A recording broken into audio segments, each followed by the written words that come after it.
5:07 en el territorio continental ecuatoriano, buscando la verdad en la revista de Opinión Democracia.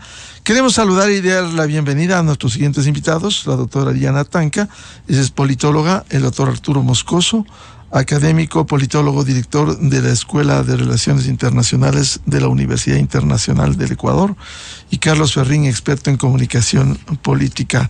Les ponemos en análisis el debate presidencial. ¿Cuánto contribuyó? Porque hubo una expectativa.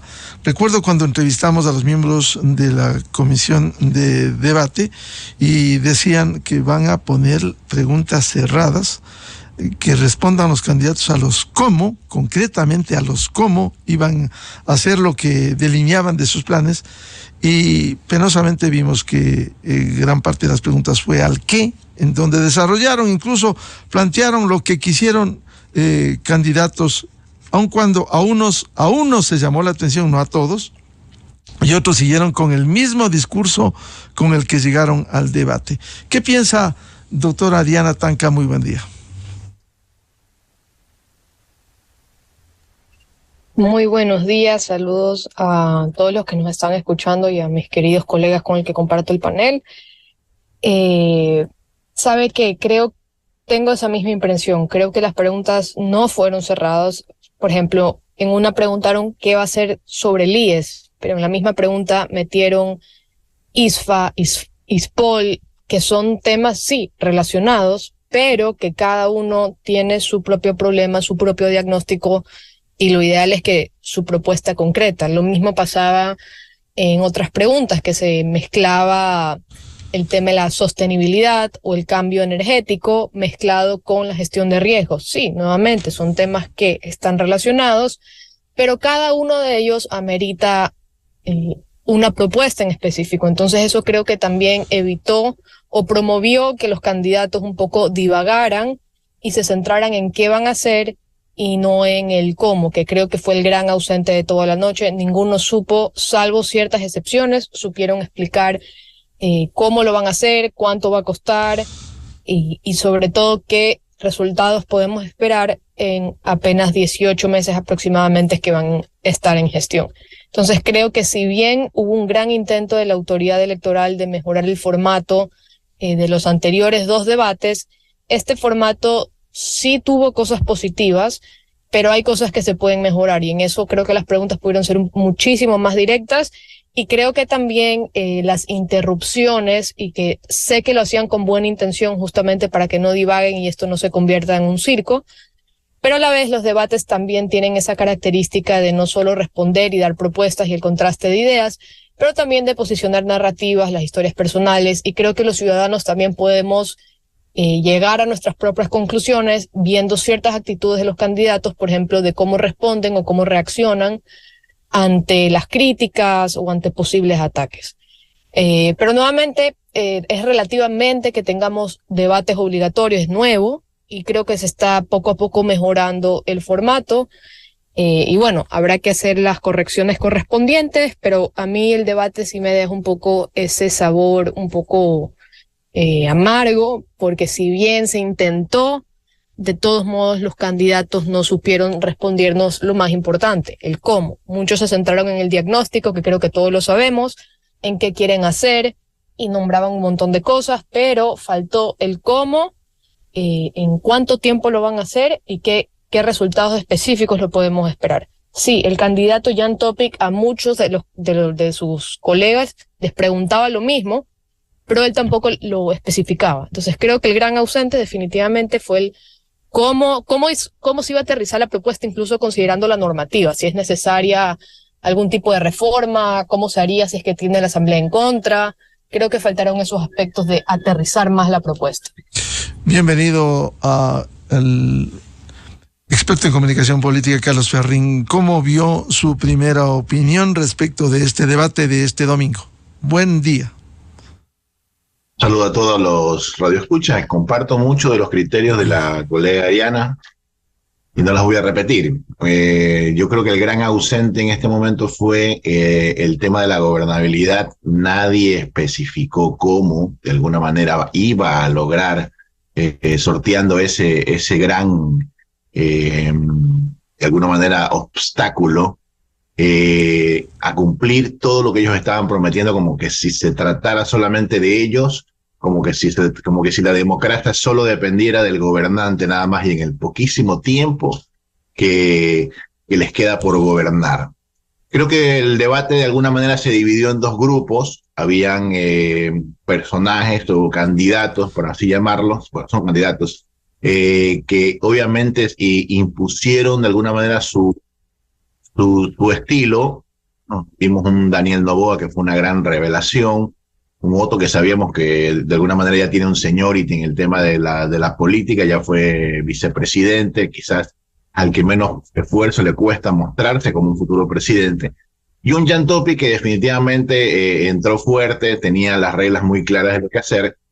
Y el otro grupo que no supo adaptarse al formato porque iban obviamente con una serie de frases preestablecidas para intentar posicionar en los espacios donde deberían responder lo suyo, ¿no? Entonces, estas narrativas que luego se convertirán en spots, como ya lo vimos en el caso de Luisa González, que convirtieron sus pequeños pedazos que pudo decir en pequeños spots, no lograron encajar dentro del formato y para muchos fue algo bastante chocante el tema de que sean interrumpidos, pero solamente en el primer bloque ellos terminaron de entender que esas eran las reglas del debate y finalmente luego se fueron adaptando. Un Herbas y un Yaku que están repitiendo, pero aún los veo yo en el formato del 2021, no los veo como una revelación. Ellos fueron lo nuevo en su momento y no veo con esa experiencia que hayan aportado algo distinto. Sin embargo, fueron los que menos tropezaron dentro del formato del debate y obviamente tuvimos un Bolívar Armijo que puso un poco la nota de humor dentro del debate, lo cual tampoco es algo que sea bastante bueno para la democracia. Bienvenido al doctor Arturo Moscoso. Doctor Moscoso, ¿cómo ha visto usted su primera lectura de este debate presidencial de este domingo? Buen día. Buenos días, Miguel. Gracias por la invitación. Un saludo a Carlos y a Ariana y, por supuesto, a la audiencia. Bueno, concuerdo en mucho de lo que han dicho Ariana y Carlos. Fue un debate en donde, más allá de la modalidad o el formato del debate, de las interrupciones, de que a los candidatos a muchos les costó entender el funcionamiento del debate, se lanzaron propuestas que no se explicaron cómo pueden ser realizadas, ¿no? Sobre todo tomando en cuenta que estamos hablando de año y medio de gobierno en el que pues el margen de maniobra va a ser escaso y esto va a ser agravado aún más por el tema de cómo va a ir la asamblea, ¿no? Vamos a tener una asamblea fragmentada porque los candidatos que estuvieron ayer en el debate no representan a todos los movimientos políticos que están compitiendo por escaños en la asamblea, ¿no? Porque tenemos movimientos nacionales y movimientos seccionales compitiendo por esos escaños. Y en ese aspecto, pues, parece que los candidatos se olvidan que el poder implementar políticas públicas también depende del legislativo. Pues en esa medida, año y medio para lograr realizar tanta maravilla que ofrecieron muchos sin un trabajo sólido con la asamblea va a ser imposible, ¿no? Entonces, eso por un lado. Por otro lado, pues, en efecto, creo que hubo tres grupos, si es que se quiere darles alguna calificación. Un grupo que entendió mejor el debate, conformado y que propuso de mejor forma o de forma más clara sus planes, que fue el de Sonnenhosner, el de Topic y el de Noboa. Luego un grupo intermedio que era un tema más lírico que propuestas más sólidas, encabezado por Yaku, creo yo, y Herbas. Y bueno, y un poco más atrás, Luisa González, que evidentemente fue a repetir ciertas consignas más que a plantear ideas, tratando de posicionar el discurso que se nos ha venido presentando, ¿no? El pasado fue mejor y eso ya lo hicimos y lo volveremos a hacer, ¿no?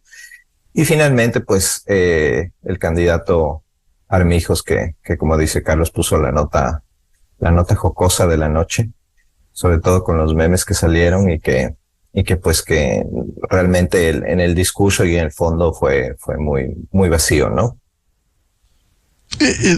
Bien, Ariana Tanca, con este debate, ¿cree usted que se aclaró para los electores o incluso al impedirle a Cristian Zurita el ingreso al debate, aun cuando solo se presente, no era contraproducente para un debate en condiciones diferentes por el asesinato de Fernando Villavicencio? Definitivamente creo que a todos nos removió el alma ver la silla vacía, el momento de silencio, empezando por ahí. No, digamos, es algo que desde el retorno a la democracia no lo habíamos vivido. Yo creo que la ciudadanía debía conocer las 8 preferencias electorales. Ahora creo que también, y si bien que creo que quizás pudo existir una mejor gestión entre los partidos políticos y la autoridad electoral para que el partido de Fernando Villavicencio pueda participar. Sé que hay el tema de las reglas que deben seguirse, yo estoy 100% de acuerdo, y por eso creo que también es importante mirar hacia la institucionalización de los partidos políticos.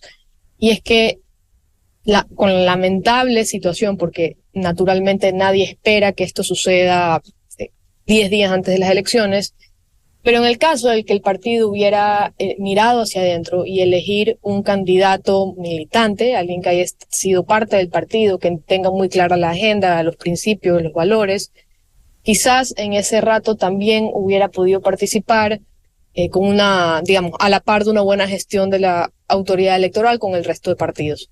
Y ojo, nada de esto en contra del candidato Zurita, que, digamos, mi crítica es que aquí en este momento estamos viendo también cómo pagamos o cuáles son las consecuencias de no tener partidos políticos institucionalizados. Nuevamente, sé que esto fue un momento de absoluto shock, que había que hacer las cosas de la forma más rápida, pero creo que también el partido perdió tiempo intentando promover la candidatura de la vicepresidenta, que a todas luces era improcedente, o si bien merecía un debate mucho más extenso en el que probablemente, si se alargaba el contencioso electoral, también debía dar su opinión, porque habían criterios muy, muy diferentes en cuanto a esto. En ese sentido, espero que el partido tenga algún espacio similar para que den a conocer sus propuestas. La vicepresidenta estuvo muy activa durante el debate en Twitter comentando las propuestas, lo cual a mí me pareció, me dio pena porque también deberían estar ahí representadas. Ahora, si es que el debate ayudó a decidir el voto, generalmente los debates no ayudan a decidir el voto.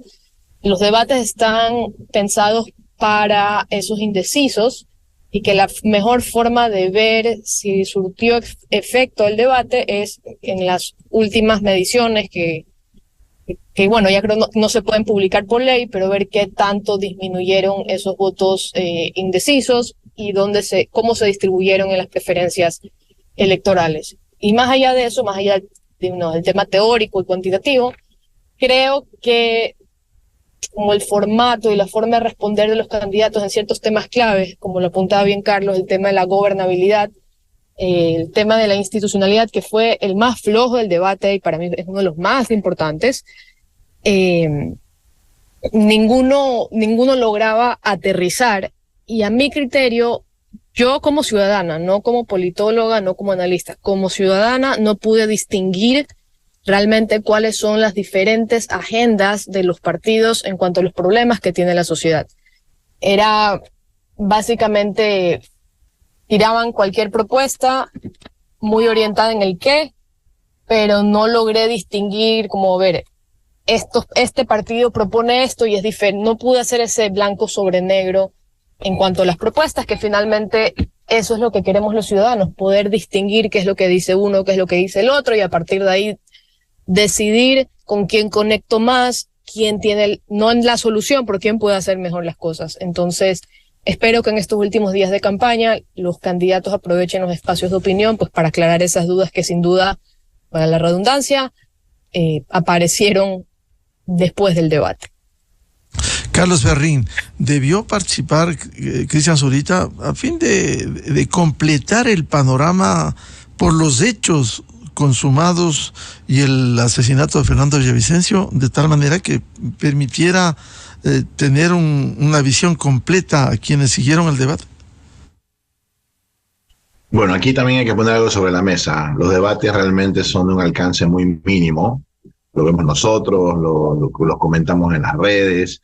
Obviamente hay un ego en el postdebate, que es el que mejor que hay que trabajar. Pero el caso del tema de Fernando Villavicencio es un caso que sí es nacional e internacional y tiene una incidencia hasta en lo más profundo del pueblo, ¿no?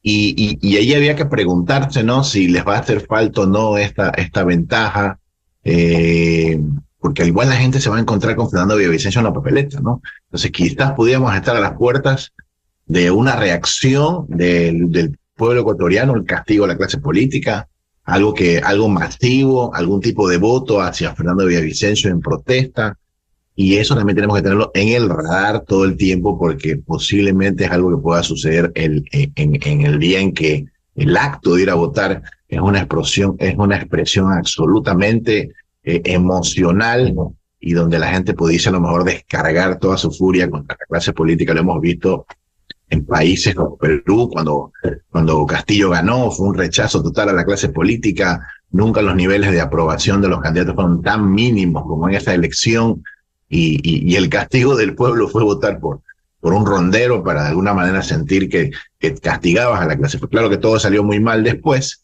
pero por lo general las elecciones terminan y desembocan en eso. Ojo, lo que sí creo que debe haber pasado es que hay un paso a que se ejecuten algunos temas legales. Por ejemplo, que ellos tengan una presencia dentro del debate. Porque podría ser que a futuro, si llegase a pasar algo como lo que acabo de expresar, que ellos ganan la elección por el dolor que siente el pueblo, porque la gente no solamente le han matado a un candidato, le han matado a un hermano, le han matado a un primo, le han matado una madre, un padre. Entonces, este momento puede ser tan delicado que pudiese haber un resultado sorpresivo, y de alguna manera lo que me preocupa a mí es que luego en la legalidad se quiera destituir ese presidente por no haber estado en el debate. Ahí son, como decía Ariana, son dos organismos distintos, y precisamente el que no se ha expresado todavía es el que decide ese tipo de cosas. Lo acabamos de ver en Puerto Viejo, donde no hubo ninguna excepción de que el candidato haya sido atentado a su vida y que haya estado postrado en una cama, igual fue destituido, ¿no? Entonces yo creo que el tema de la gente de la lista 25 construye va más allá por lo que viene después. Cuidado va a ser que, aprovechando de que no estuvo en el debate, se quiera de alguna manera destituir a esa autoridad. Eso es lo que más me preocupa.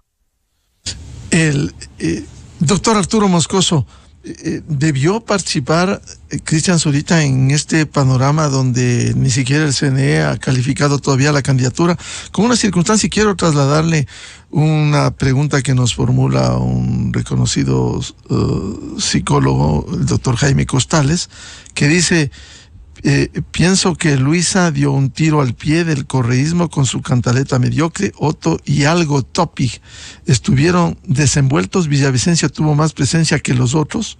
El asesinato de un candidato es una brutal forma de fraude previo. ¿Qué piensa Arturo Moscoso? Bueno, primero que nada, un saludo a mi maestro y amigo Jaime Costales. Creo que concuerdo con lo que él señala. Me parece que de esto ya hablamos, de esta división en quienes estuvieron mejor y peor en el debate. Sí, en el mensaje que quiso posicionar Luisa González, se notó un guión aprendido y un acartonamiento en la respuesta, ¿no? Lo que le quitaba un poco de credibilidad, creo yo, ¿no? Cuando uno repite algo sin darle un trasfondo, empieza a restarle credibilidad a lo que está diciendo, ¿no? Como decía, más parece un guión aprendido. Pero ya volviendo al tema de Cristian Zurita y la candidatura que fue ayer presentada, pues hay procesos que seguir, ¿no? Hay procesos que seguir. Ahora hay que tomar en cuenta que este es un hecho extraordinario, ¿cierto? El asesinato de un candidato, y en esa medida pues tendrá que ser evaluado y medido por las autoridades electorales desde esa óptica, ¿no? Desde la óptica de un hecho extraordinario a 10 días desde las elecciones, en donde el candidato que va a reemplazar a Fernando Villavicencio fue seleccionado justamente el día del debate, ¿no? Incluso poniéndolo en desigualdad de condiciones, porque los otros candidatos ya sabían un poco los temas, ya estaban preparados para o ya estaban inteligenciados, como se dice en el procedimiento, aunque ya luego en el debate parecía que no, pero esto lo hubiera puesto en desventaja, ¿no? Ahora, es peligroso que esto luego váyase o pretenda dirigirse a una posible institución en caso de que fuera elegido, en caso de que pasara a la primera vuelta, a la segunda vuelta el candidato del partido de Fernando Villavicencio, que es una probabilidad porque hay mucho, creo yo, un voto emocional. Recordemos que cuando vayan a votar los ciudadanos a las mesas, el presidente de mesa tiene que decirle a cada ciudadano que el candidato Villavicencio ha sido sustituido por el candidato Cristian Zurita, en caso de que ya esto se llegue a concretar. Y eso pues incidirá, ¿no? Ver la foto del candidato Villavicencio en la papeleta, creo que va a tener una incidencia notable en el momento de votar, ¿no? Algo similar, no igual, porque en este caso era bastante probable que el candidato Eliezer Gaitán gane las elecciones cuando fue asesinado, pero que le dio, creo, un impulso muy fuerte a Gaviria cuando fue elegido, ¿no? Entonces... Galán, sí. Luis Carlos Galán, efectivamente. Perdón, Luis Carlos Galán, sí. Entonces, en esto nos puede servir un poco de ejemplo para ver la incidencia que puede tener un hecho de estos en cómo vota la gente, ¿no? Ariana Tanque, en definitiva, ¿cuánto ayudó este debate de los candidatos presidenciales?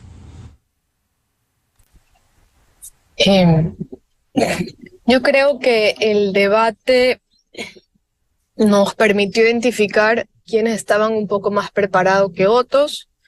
Ya lo mencionó Arturo y Carlos en cuanto a los diferentes grupos que habían. A mí personalmente me hubiera gustado, creo que Otto empezó a patinar en el momento que se puso a la defensiva cuando el resto de candidatos le preguntaron sobre su pasado político, entonces se concentró más en, digamos, desligarse de eso en lugar de proponer. En el caso de Topic, estaba completamente bien preparado, buenas preguntas, tuvo un buen manejo, pero en su punto flaco fue que el tema que maneja es seguridad, incluso él lo reconoce en el debate, y en temas en los que no maneja, que era la mayoría, siempre lo intentaba ligar al tema de la seguridad. Era como, ante la duda, habla de seguridad. De ahí la candidata Luisa González, si lo podemos resumir, la intervención de ella fue en Ya lo hicimos. Y me pareció que hubiera sido para ella, como candidata, una oportunidad importante para por lo menos matizar, porque recordemos que el debate es para los indecisos. O sea, no tiene sentido hablarle a la base que ella va a votar por ti. Y aquellos que quizás no están convencidos del proyecto de la Revolución Ciudadana por A, B, C o de motivo, hubiera sido una gran oportunidad para ella para conocer el matiz de la Revolución Ciudadana bajo su liderazgo, en teoría, ¿no? Me hubiera gustado conocerla más como candidata y que hable de las propuestas que tiene ella como candidata. Y lamentablemente estuvo muy acartonada en el sentido de que repetía frases en ya lo hicimos, muy similar a lo que le sucedió a Cynthia Viteri en el debate entre los alcaldes. Todo decía, ya lo hicimos, ya lo hicimos, ya lo hicimos, y ganó finalmente el candidato que respondió directamente a la pregunta, Aquiles Álvarez, que dijo, yo voy a hacer A, B, C, D y F. Bolívar Armijos, el meme de la noche, pero todo bien, no hay nada, o sea, no tengo nada malo que decir de él, sino que está un poco perdido. De ahí, Daniel Noboa me pareció que estaba mejor preparado, respuestas muy buenas, con sustento, con diagnóstico. Al principio un poco nervioso, pero luego fue un poco soltándose. Herbas y Yacu, de acuerdo con las apreciaciones anteriores, se acostumbraron un poco o sea, no aportaron nada nuevo al debate, pensando que seguían en el contexto político de 2021. Lo que más me llamó la atención de Yacu es que él teniendo el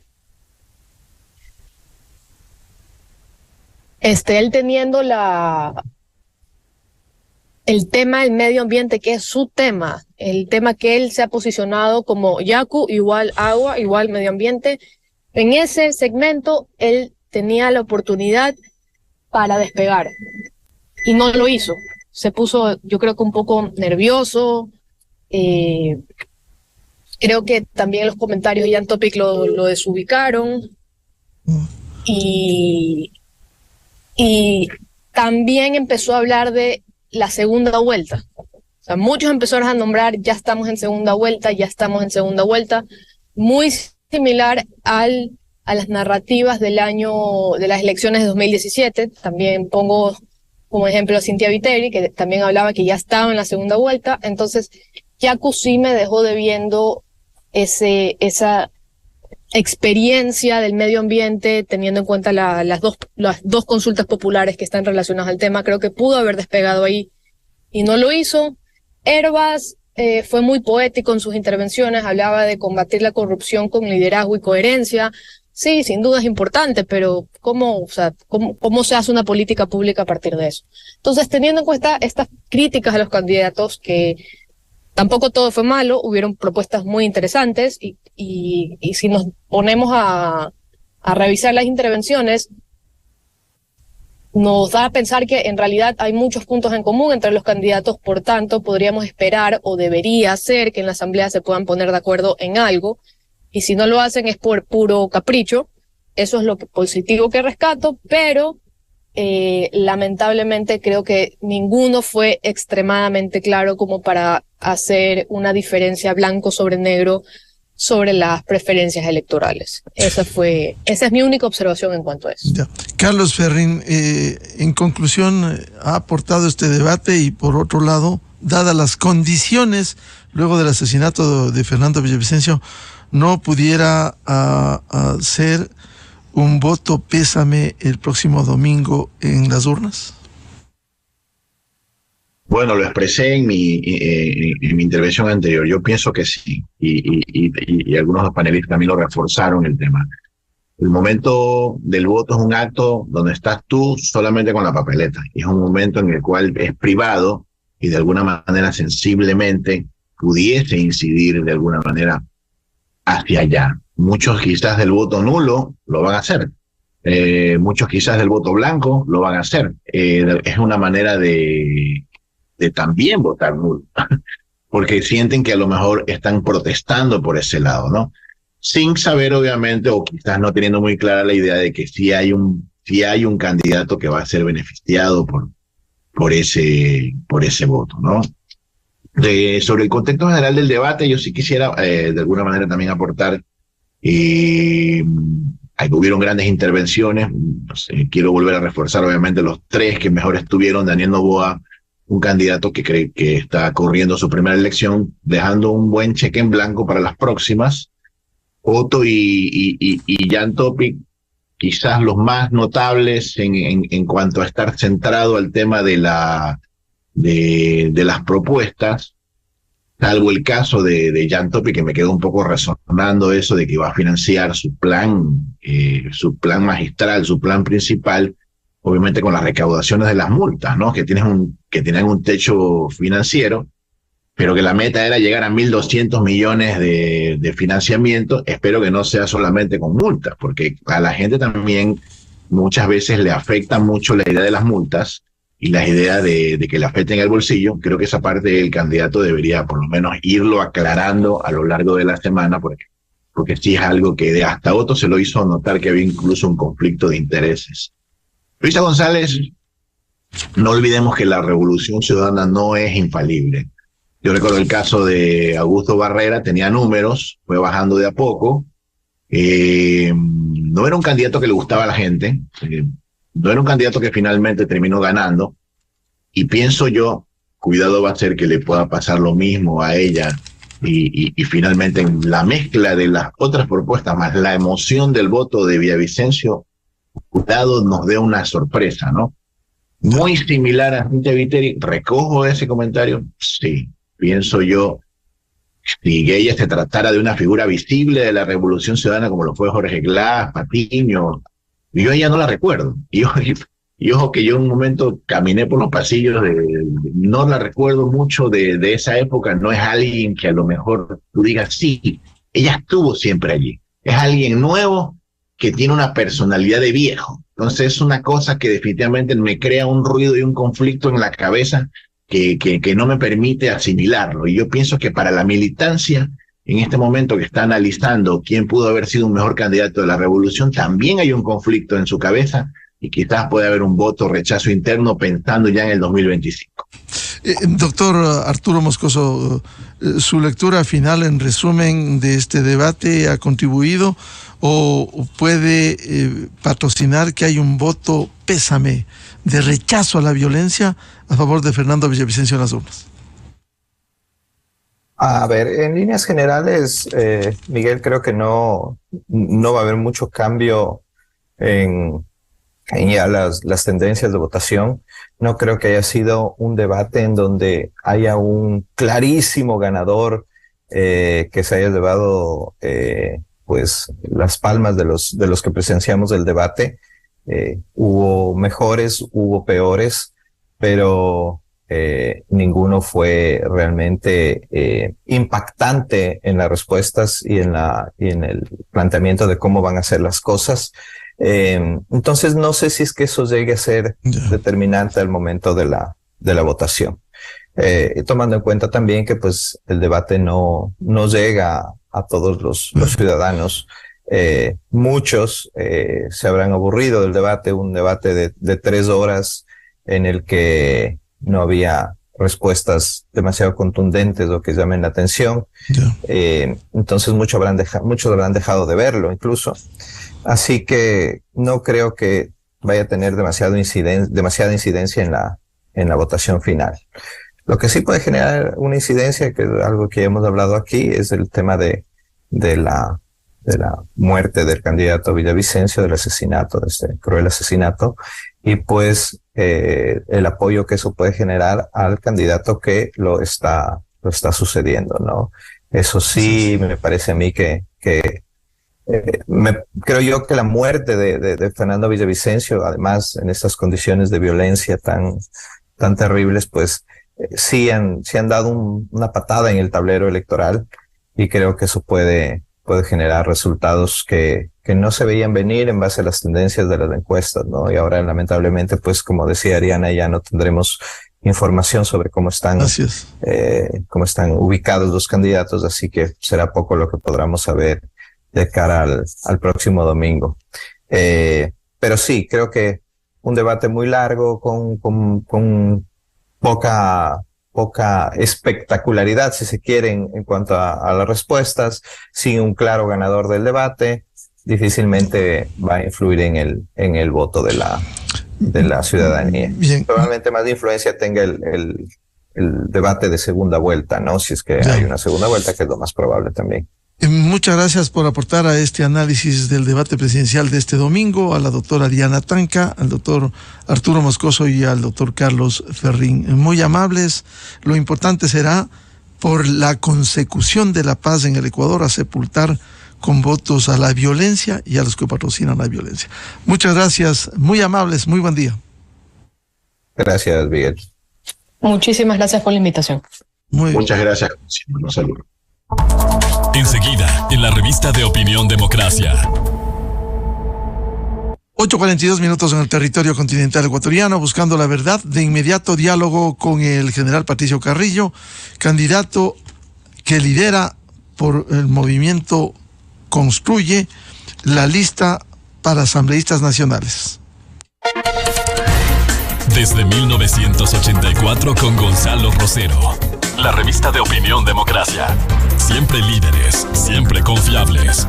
Enseguida regresa Miguel Rivadeneira a la búsqueda de la verdad. Elecciones 2023. Este es un resumen informativo. En el Nuevo Ecuador nadie se quedará atrás, así lo indicó el candidato Daniel Noboa Sin en sus redes sociales. Todos merecen acceso a un empleo digno, no se trata solo de decirlo sino de hacerlo. El candidato de ADN indicó que promoverá el Ecuador a través de ejes como alianzas estratégicas, acuerdos comerciales y apertura a nuevos mercados. Así se fortalecerá nuestra economía y generará desde la presidencia empleo de calidad.